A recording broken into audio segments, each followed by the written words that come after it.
رجب عاش عيشة مرفهة، وعلشان هو الابن الوحيد واللي جه بعد شقة كل طلباته كانت مجابة. أبوه بيديله اللي هو عايزه، بس الفلوس بوظت رجب ومنفعش في مدارس أو تعليم، والوهم ركبه جدا واتغر في نفسه قوي وقال إنه مش محتاج لشهادات ولا تعليم، ده عنده دماغ وعقل مش عند حد، واكيد هيبقى رجل اعمال مشهور محدش هيقدر يقف قدامه من كبار السوق والمينا، هو بس محتاج له فرصه علشان يثبت انه عبقري زمانه. ابوه كل ما يقعد معاه يقول له يا ابني فوق لنفسك وعيش الواقع واشتغل معايا، بس هو عايش في دنيا تانية، بيحلم ليل نهار انه يعمل شركة ويسميها رجب للخدمات البحرية. ومن كتر كلام الوالد وافق رجب على عمل في وظيفة كاتب حسابات بميناء الاسكندرية، وفعلا بدأ يحصل على بعض الخبرة من الشغل ده. وبعد 3 سنين من العمل في المينا لم ينسى حلمه الكبير، وقال لابوه انه لازم يعمل شركته الخاصة، وانه زهق من الشغل عند الاخرين، وقال لابوه انه محتاج بس الفلوس اللي هيعمل بيها الشركة، بس ابوه رفض وقال له مفيش اي فلوس، كفايه بقى اشتغل وحوش فلوس اللي انت عايزها واعمل اللي انت عايزه. بس راجب قابل ده انه زعل جدا وساب البيت ومشي، ولكن وبعد ضغط من الاقارب ابوه وافق واعطاه المبلغ اللي هو عايزه كام الف جنيه، وهو عارف انه هيضيعهم ومش هيوصل لحاجه. وفعلا وكما توقع الاب، ولان رجب مش فاهم في السوق وتقلباته ففشل ذريع وخسر خساره كبيره، وتراكمت عليه ديون كتيره جدا. واللي زود الكارثه على رجب هي نكسه 1967 والكساد والركود واللي حل بالبلاد. رجب صفى الشركه بتاعته وفضل الهروب من كل المشاكل والديون دي، فجهز شنطته وورقه وسافر على اول مركب يشق مياه البحر الى ميناء بيريه في اليونان. نزل ببنسيون اسمه بورتوراجوس، حاول هناك انه يلاقي شغل بس فشل. اتقابل على بحار يوناني يدعى زاكوس، كان قابله في اسكندريه قبل كده، كذب عليه وقال له انه هنا بيخلص صفقه تجاريه، ونصب عليه في 500 دراخمه وهرب الى اتينا، واتينا دي عاصمة اليونان. ونزل هناك في بنسيون اسمه زيفيروس، وبدأ تاني في رحلة البحث على عمل، وده لأن فلوسه قربت تخلص. وفي يوم وهو بيدور على عمل وماشي في شارع اسمه سوفولوكيس التقى بشاب مصري من سوهاج شغال في مصنع للعصائر. الشاب ده قال له تعالى اشتغل معايا في المصنع ده في قسم التغليف، وان شاء الله واحده واحده كده العمليه هتظبط معاك. بس رفض بشده وقال له انت عايزني اشتغل الشغلانه دي؟ يا ابني ده انا رجل اعمال وعندي شركات وانا والكلام ده كله. الشاب الصعيدي لما لقاه كده نصحه بالرجوع لمصر علشان ما يقعش فريسة للمخابرات الإسرائيلية، واللي ما بتصدق تلاقي أي شاب مصري بحجة إنه عايز عمل أو بحجة العمل وتغريب المال علشان يشتغل معه. رجب لما رجع إلى البنسيون وجلس على السرير بقى وسرح في كلام الشاب الصعيدي وقال لنفسه طب أرجع مصر إزاي؟ طب ما بكده أبقى أثبتت للناس كلها إني فاشل ومنفعتش في أي حاجة. طب كمان لو رجعت مصر أعمل إيه في كل الديون اللي عليا ومستنياني هناك؟ وهو سرحان في كلام الشاب الصعيدي استوقفته جملة إن المخابرات الإسرائيلية بتدفع كتير من الأموال للشباب اللي بيدور على شغل. فقال لنفسه طب أنا مش هخسر حاجة لما أجرب، يمكن الموضوع ده اللي يوصلني للي أنا عايزه. وعلى طول مسك القلم وكتب الرسالة اللي هتظهر لحضراتكم دلوقتي. السيد المبجل سفير دولة إسرائيل في أتينا، أنا موظف مصري أقيم في بنسيون زيفروس، ضاقت بي الدنيا وظلمتني في الإسكندرية وفي أتينا. قال لي البعض أنكم تمدون يد المساعدة لكل من يلجأ إليكم، وأنتم الملجأ الأخير لي، فأرجو أن أنال عطفكم واهتمامكم. ومضى رجب عبد المعطي أتينا، والكلام ده كان في 27/12/1967. ما مرش الا 3 أيام بس واتفاجئ بحد من السفارة الإسرائيلية منتظره في صالة البنسيون. خدوا واصطحبوا ووداه إلى السفارة الإسرائيلية، وهناك قابلوه بترحاب كبير وقالوا له الرسالة بتاعتك وصلت لنا بس ما فهمناش انت محتاج نساعدك ازاي. قال لهم هو متوتر جدا، انا كنت عايزكم تشوفوا لي شغلانة في أتينا. اعطاهم الباسبور بتاعه وعطوا له استمارة من 3 صفحات وقالوا له اكتب كل حاجة عن حياتك هنا. لما عرفوا بقى من اللي كتبوا انه كان شغال في المينا بتاعت اسكندرية وتأكدوا من كل المعلومات، هنا بقى عرفوا انهم وقعوا على صيد سمين وهيستفيدوا منه جدا. على طول دفعوا له حسابه في البنسيون ونقلوه الى فندق اورفيوس واعطوه 200 دولار امريكي. وهو بقى ما يتوصاش، اول ما مسك الفلوس في ايديه سهر وشرب ومخدرات وبنات ليل، وكان كل يوم ما فلوسه تخلص يروح لهم ياخد غيرها.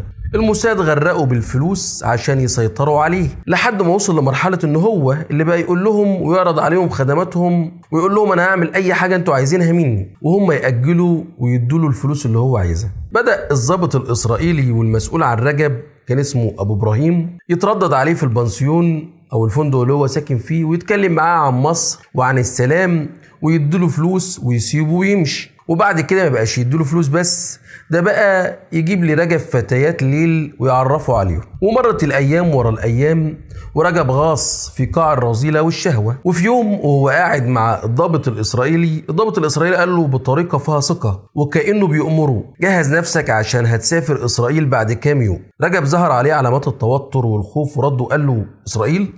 قال له: أيوة، هو في حاجة ولا إيه؟ أنت متردد يعني؟ قال له: لا مفيش أي حاجة.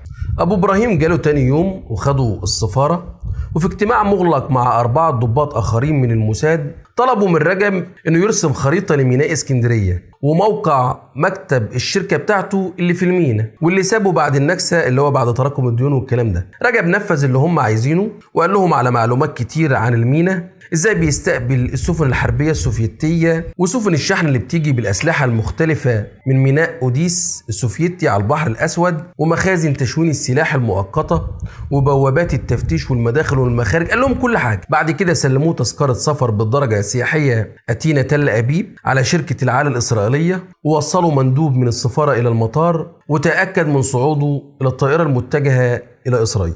ولما نزل من الطيارة كان في انتظاره 3 رجال اصطحبوه إلى بيت أدخلوه إحدى الشقق الموجودة فيه، وكان في انتظاره فتاة جميلة جدا سلمت عليه واحتضنته بحرارة وكلمته باللغة العربية وقالت له: ازيك يا رجب؟ الحمد لله على السلام. وقالوا له إن دي زهرة وهتفضل معاك في خدمتك وهتعمل كل حاجة انت عايزها. تاني يوم جولوا واصطحبوه إلى مبنى المخابرات الإسرائيلية، كان في استقباله عدد كبير من كبار رجال الموساد، ولعدة ساعات عملوا معاه تحقيق واستجواب تفصيل، وده لكل اللي كتبوا عن ميناء اسكندرية. بعد الاجتماع ده كانوا مبسوطين منه جدا، وده بسبب المعلومات اللي قال لهم عليها، فعملوا له حفلة ترحيب ليه في بلده إسرائيل، وتم منح رجب عبد المعطي رتبة رائد في المخابرات الإسرائيلية. وبعد كده عملوا له دورة مكثفة فنية تتعلق باستخدام الشفرة والاستقبال، ورجب اتعلم كل الحاجات دي وبسرعة كبيرة. وبعد كام يوم وفي تل أبيب قال له الضابط المسؤول عنه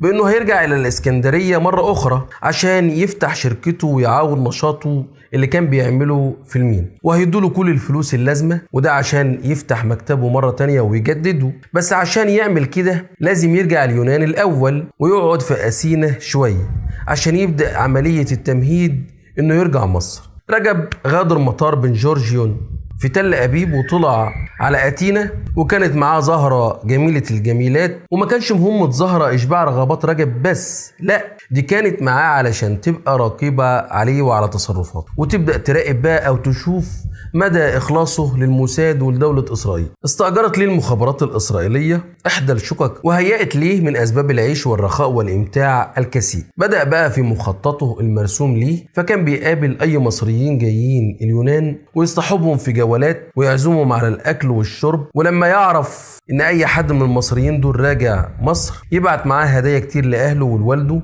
حتى أشيع إن رجب شغال وعنده شركات وناجح وحالته متيسرة في الخارج وبيكسب جدا، والنجاحات اللي اترسمت لرجب دي وبإحكام كانت من الموساد. ولما حان الوقت المناسب لعودة رجب إلى مصر ليبدأ مشوار خيانة وطنه، بدأ بقى يشيع خبر عزمه على العودة لمصر غانما بآلاف الدولارات اللي جمعها من أعماله الناجحة في اليونان. في الوقت ده أشار عليه البعض بأنه يكمل هنا أفضل من الرجوع لمصر حتى لو لفترة صغيرة، بس هو قال لهم إزاي، ورد بنعرة الوطنية المزيفة، وأقسم ألا يحرم وطنه من خبرته وعبقريته، ولازم يقيم مشاريعه في بلده علشان ينفع بلده. وأقيم حفل وداع صغير في أحد الفنادق حضروا بعض المصريين واللي كان مصاحبهم هناك. وبعد نهاية السهرة حمل حقائبه وتوجه إلى المطار في طريقه إلى القاهرة. وأول ما رجع مصر توجه على طول على منزل الحاج عبد المعطي. الراجل كان أسعد الناس على سطح الأرض برجوع ابنه،